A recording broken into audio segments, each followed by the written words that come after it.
I was first diagnosed when in 2013, when I had a stroke just after my birthday, and I ended up at in the ICU at Oakville Hospital.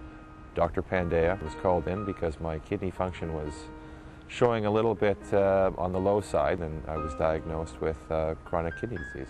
And it really took the wind out of my sails. I lost a lot of strength and stamina. Activities were a minimum, and things started going downhill at that point in time. The kidney clinic here, they really quickly brought up the thought of a kidney donation or kidney transplant. There's lots of options that you can go through. There's the live transplant from a donor, there's deceased transplant options, and then there's this paired exchange option where if you don't have a person who's not in a position where they can directly donate to you, what they end up doing is setting you up with a group of people that they can find proper matches with. So that was the option we ended up going with. My wife stepped up to the plate and she wanted to donate her kidney. She's a real stand-up lady. We were in it exactly the same time. My wife was in British Columbia, and what they end up doing is they harvest the kidneys in the morning and then they transplant them into the recipients in the afternoon. So considering she was in British Columbia, her and I actually were on the table at the same time.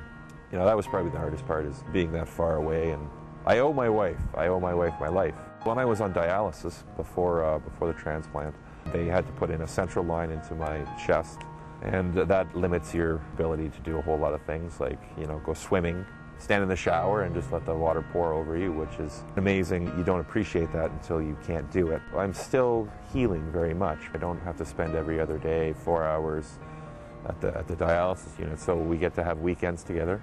We got more time, we got more energy. As time goes by, and we're going to pick it up a bit and get back into the swing of things and more active, and it's going to be good. The thing that everybody needs to know is, to be honest with you, the process is terrible, but it is the prospect of the future without dialysis, without all these issues, with feeling better. You know, that's what you got to be in for. You get bogged down in the process, but you're doing it for, you know, the end goal. To be a donor, you are giving a gift, not necessarily to the person that you're donating to, but to the people around them. In my case, my donor, my wife, was able to give my daughter her dad back.